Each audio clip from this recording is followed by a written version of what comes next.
Scott, break it down, man. So, really big dude, super powerful guy, 330-plus pounds, defensive DJ Reader tackle. perked you? Yes, but also he does have the ability to play as a 3-tech, where Aleem McNeil is missing the first part of the season. He's just huge. But you can see he's playing in a 3-tech right there. You can see his lateral agility for being a really big guy and the effort he plays with. Perfect fit. See, really and now fit. this has been the theme for tonight. I don't give a shit if he's a Buckeye. Come on in, help us out. He's a Lion now. I don't give a shit. Come on, help us out. But he helps in a variety of ways. He's a really good run defender, like a really good run defender. Scott, they like versatility. Versatile. He can play as a 1 or a 3. Guy. DJ Reader's not going to be here forever. There's your replacement for Reader when Reader's done. The bottom line. It makes sense. The bottom line in this game, you push people this way and you push people that way. Yep. Yeah, that way. Trenches. That's trenches. Darren McCarty likes it. There it is. That's good with me. It's all good. That's good with me. It's good. Trenches. That's the National Football League today, man. Talking about those Lions, they were involved in the NFL draft, first round, pick 28. And you know what? This has had a lot of people pretty much split. I've seen a lot of people who are like, yo, it was right there for you on a platter. You had your edge rusher, and then you let Philly, who already has nastiness in the trenches, get a little bit nastier. But I do believe this, that when you talk about getting tougher on your defensive line and getting somebody who can be that you believe that might not be as impactful as Aleem McNeil, but can be in a similar mold, I do believe that Brad Holmes cooked up. Well, this is from Dante151, kind of echoing your sentiments. Thank you. You Definitely. are the absolute man. If you were here right now, I'd kiss you. Let me pull up the Obviously, that's just a figure of speech. But the point is, thank you so much. I'm so sick and tired of people crashing out on this Brad Holmes pick. People wanted Mike Green at pick 28, and look what happened. No one else selected Green. So what in the actual F do you people know? And I'm pulling a Flannel Sam with saying you people. Hey, I thank you for the donation. And, yeah, I definitely understand that sentiment because the whole first round passed on Mike Green, even though I like him a lot. Hey, Dante151, go on ahead and email me, Kool-Aid@woodwardsports.com. We definitely going to go ahead and give you some merch. Email me, my guy. I feel like we do this a lot. But email me. And I know we actually reached the merch giveaway yesterday. So if we reach another one today, we'll have another 2. But we will give away some more merch by the end of the show. So, JB, as the Super Chats come in, just be looking, and we'll make sure that somebody goes home with some more merch. Oh, most definitely. Yeah, definitely. But, you know, I'm interested in this Flannel Sam because there's a lot of people who are wondering exactly how, Tyleik Williams is going to help the Detroit Lions as it relates to pass rush. Obviously, he's a good run stopper, but I want to hear a little bit more about him from you. I mean, pass rush is really the question, and I actually have one of the famous, well, not really famous, but I found a nice highlight clip on the Exosphere, courtesy of Mr. Kyle Posey, and if JB, you want to go ahead and throw that up. Yep. It shows basically that Tyleik Williams, you see him in a lot of different situations where he's stopping the run. You don't see a lot of pass rushing highlights, although there's the one right there in which he forces the pressure on Drew Aller.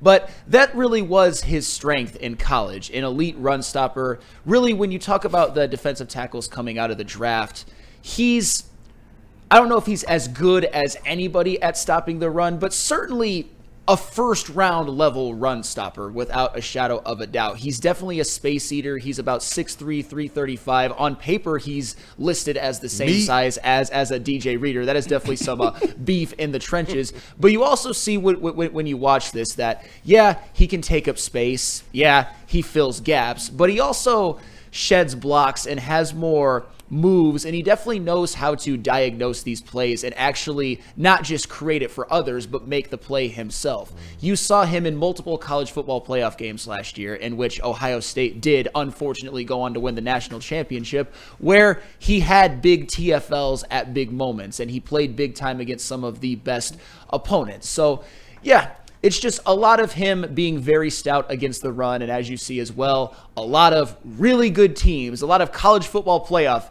highlights. You got some Oregon, you got some Penn State mixed in as well. So it's very, very interesting. And what I decided to do, because I think a lot of people do this when they're trying to decide on things, is that I made the Flannel Sam pros and cons list. And JB, if you want to go ahead and throw up the pros really quick. Yep. Because there are certainly a couple. I already mentioned it. Pros. He is an excellent run defender. Not as good as any. I think Mason Graham has him beat in terms of run defense, but he's obviously the number one defensive tackle in the draft. But as you can see, Tyleik Williams is really good against the run. And the Detroit Lions, if they want to go ahead and keep like stacking players so that they're the best run defense in the NFL, who am I to say no? Because that is absolutely huge. And also, interior defensive line might be a bigger need than we even realize. And not even just for 2 years from now, but next year. Ali McNeil, how many games do you think he's going to miss at the beginning of the year? Probably 5 or 6 minimum. 6 weeks, I believe. Yeah. You need somebody who's going to be in there that could potentially start and contribute on day one. And when he gets back, even if it is Yeah. the 5 or 6 minimum, is he going to be the Aleem that we know of right out the gate?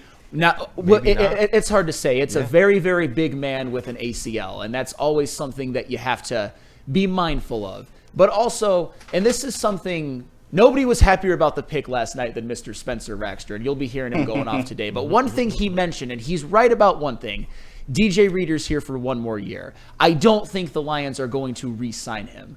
Levi Onwuzurike and Roy Lopez just signed 1-year deals. So if you're looking towards the future, you definitely need some help in the trenches. I think Brad Holmes is envisioning Ali McNeil and Tyleik Williams playing side by side for the next couple of years, because as we know, Ali McNeil did re-sign, and Tyleik Williams has 4 years of a rookie contract and a potential 5th-year option. So those are the most, I would say, glaring pros for me. And if you want another one, just before I pass it over to my guys, he's pretty versatile. He lines up everywhere on the defensive line, besides for edge rush. So if you want to line him up at nose guard, he can do it. If you want to line him up at the 3 technique, if you want to line him up over the tackle, he did all of that in college. So the versatility, at least in the interior of the defensive line, I think it's something that Brad Holmes values, and it's something that Tyleik Williams showed to be able to do at a pretty high level in college. Yeah, I see Gridville USA saying DJ Reader ain't no spring chicken. Absolutely He's not. And you're right. Brad Holmes does value it, and he talked about that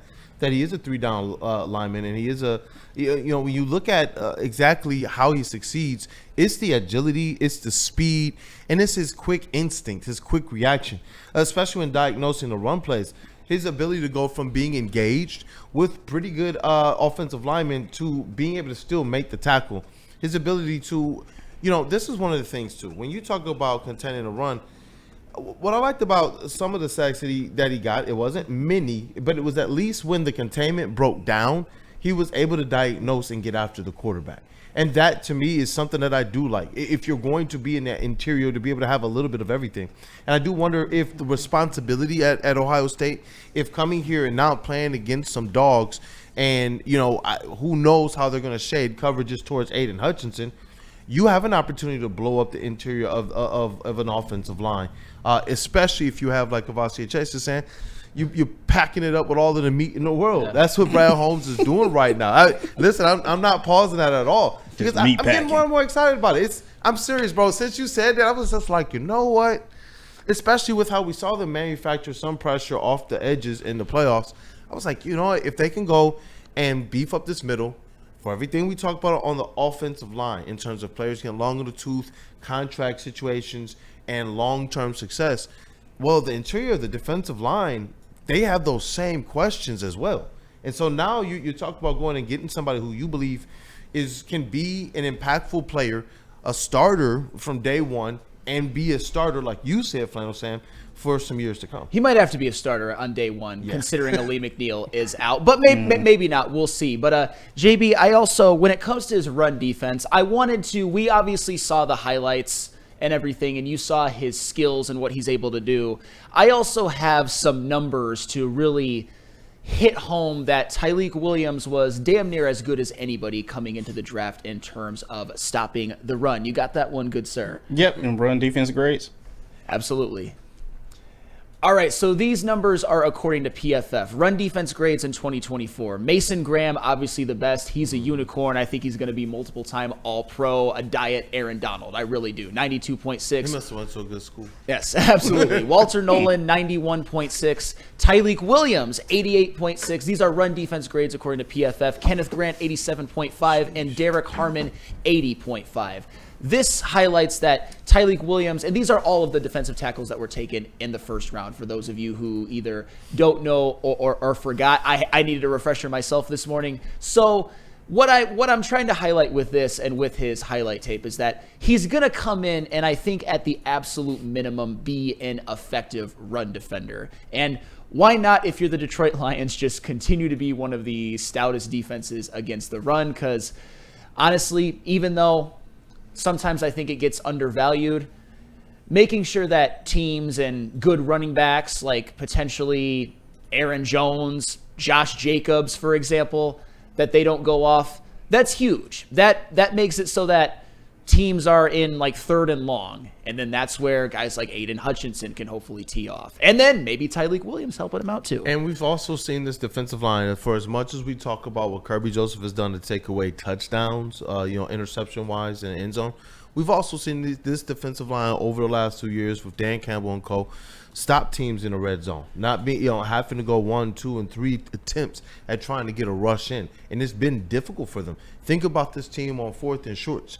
We've been able to, over the years, stop teams in those instances. And now you're talking about putting more there, and not just more there, because we talked about the concept of if you are picking 28 and you don't trade up or trade down, you need this person to be a day one starter. Or at least not a day one starter, but to have the ability potentially to day one start. And I do believe with this pick, you get that. Because I remember that was something that KJ was talking about. If we go offensive line, if we go defensive line, not on the edge, then at least he's hoping that this person is bringing starter-type talent.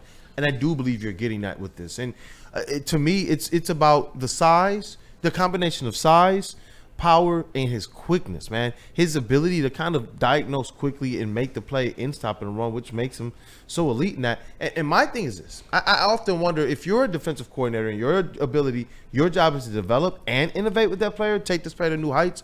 Is there something that they see with all of this quickness and agility and pairing them with the defensive line where they do believe they can get even more out of them with putting pressure in passing situations? Well, that's what they hope for if you're drafting him in the first round. I got to ask you something here because there's not a lot of people who are questioning the impact that he can have on this squad.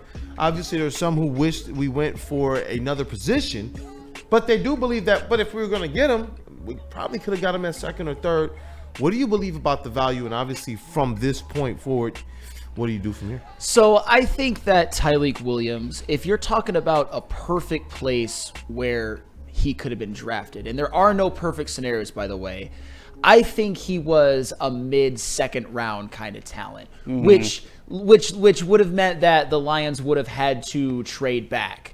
I don't think he would have lasted till 60. And I know that there was some talk during the room. It's like, oh my goodness, is Brad Holmes trading back? But he didn't. He selected his guy at 28. But what 28 gives you, it gives you the opportunity for a 5th-year option, of course. And also, if Brad Holmes really believes in Tyleik Williams, if he believes that Tyleik Williams is the type of piece that can get the Lions over the top and win a Super Bowl and he can be a valuable contributor, then it really doesn't matter where he was picked. So for me, on the Flannel Sam scale, do I say it's maybe a little bit of a reach? Sure, but I'm not mad at it. But as I said before, it's not, to me, a perfect pick. It's one in which I think it requires some nuance to really appreciate, but also I think that there are some legitimate potential concerns, although they aren't necessarily like bust alert or anything like that. So JB Smoove, do you want to put up the cons list for me, good sir? Absolutely. Thank you. So these are my cons, mine, Flannel Sam's. You might disagree with both of them. to me, he objectively did not have a lot of pass rush production at Ohio State, and I don't think that he really has that kind of pass rushing upside. I see somebody who is more DJ Reader than anything. He certainly has the size. He certainly has that ability as a space eater and a run defender. Maybe a little bit more athletic, maybe a little bit more pass rushing impact. I think that he is going to be at his best, in my opinion, and I could be wrong, maybe 85% of what Ali McNeil is. That to me is the ceiling for Tyleik Williams. And again, that's just my opinion. I could be wrong. I've been wrong before. I hope I'm wrong on this. But even if he's 85% of Ali McNeil, he could absolutely contribute to a team winning a Super Bowl. And also, and I know a lot of people want to talk about it, who the Lions passed on. And this is where some people in the chat might end up turning on me for this one. It's not the end of the world, but when I saw at 28, and again, this is Flannel Sam's opinion, not what I think Brad Holmes necessarily would do. When I saw that Donovan Ezeraku was available, when I saw that Mike Green was available, when I saw that my prophecy of Will Johnson to the Lions almost came to fruition, and also Jihad Campbell was available, I'm like, all right, any one of those four, and I'm ecstatic. And then Tyleik Williams was the pick, and I was like, okay, fine. But to me, the difference in those guys versus Tyleik Williams is I think all four that I mentioned have a chance to be special. I think Donovan Ezeraku can be a double-digit sack guy. I absolutely feel the same way about Mike Green. I thought he had some of the most impressive film. I think the most impressive film besides Abdul Carter of anyone in the draft, although some people would say, oh, he played at Marshall. Still, Mike Green was a menace out there. Jihad Campbell, if he has that pass rushing upside, if he's as versatile of a linebacker as people think, and as I believe he can possibly be, I think he can be special too. And Howie Roseman certainly thinks so because he traded up a pick to get him. And when the Eagles do something like that, usually Howie Roseman gets it right. And when it comes to Will Johnson, I understand that he fell out of the first round completely, but I still think I'll stand by the fact that it's multiple all-pros loading. So I'm not saying Tyleik Williams was a bad pick. I don't see multiple Pro Bowls or all-pros. I see 85% of a Lee McNeil or more of a DJ Reader archetype, which isn't bad. Very, very good.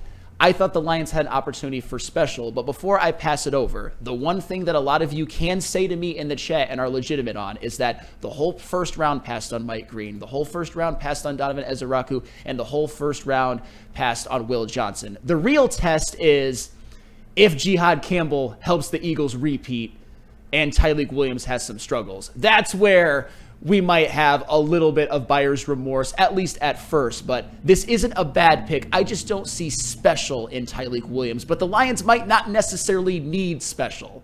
And you don't always get special at 28. Yeah, and for me, this is where I can't wait, as all of you out there can't, to see exactly what Brad Holmes does from here, because he did tease that they're not done. And clearly, it's not just about the draft, but we do know that they've also kept in touch with Big Z. And if this is a situation where, we get closer and closer to the season, and Zadarius Smith is a guy they bring back, then I'm very, very ecstatic right now. But just even going forward in this draft and looking at, some of the cons, it's effectively I think the same for everybody. I believe the only other con that I've seen out there, some people who believe that you could have gotten them in the second or third. Why not go for one of these impact players? And for me, yeah, Jihad Campbell's there. I know that's KG's guy. It would have been another Bama boy, a linebacker who can get home and get a little pressure into the backfield. That was something that I know when the pick was right there among a couple of the others that you mentioned. We all believe those are your pick players. But Brad Holmes and Cole seem to be so gung-ho about this being the pick that it makes me that much more confident that going forward in this draft, they're going to do something. They're going to address edge. Or at least I hope they do. And that could make everything look different. And I'm certainly not panicking. I'm kind of just presenting both sides and what slightly gave me a little cause for pause. But I'm certainly not out on Tyleik Williams. But one thing I do want to present, though, as well, just because I think it's important to do so. I want to point out his pass rush win rate last year as opposed to all the other first-round defensive tackles to really kind of highlight that he was definitely fifth of all of them in terms of pass rushing upside and pass rushing production to me. As you can see, last year's pass rush win rate, Derek Harmon, 17.6%, Mason Graham, 13.8%, Walter Nolan, 10.9%, Kenneth Grant, 9.4%, and Tyleik Williams, 6.6%. Chase, you threw your arms up. Go ahead. I was just going to ask the question. Like, I feel like we're kind of getting into this territory of when people would criticize Ndamukong Suh's sack numbers, like what the role of this player is going to be isn't to produce the sack numbers. They're going to be a cog in the middle of this defense that's going to be a problem. They're going to command multiple offensive linemen and draw more attention away from the edge players who are going to be able to reap the rewards from that extra attention paid towards the middle of the offensive line. And that's 100% fair, and I'm not mad at that at all. But that's why it's win rate. I'm not really necessarily looking at sacks because I'm not even necessarily worried about Tyleik Williams' lack of sacks. He didn't have that many, but that wasn't really his role. And I get what you're saying. If Tyleik Williams is that just epic space eater, if he's a partner to Alim McNeill, if he's a DJ Reader archetype, that's certainly not a bad pick at 28. I just wanted to present this because Tyleik Williams, by the numbers, was not as effective as a pass rush. There's a reason why he's 28 and guys like Mason Graham and Derek Harmon were higher. And for the record, I know that none of them were available for the Lions to get at that mark.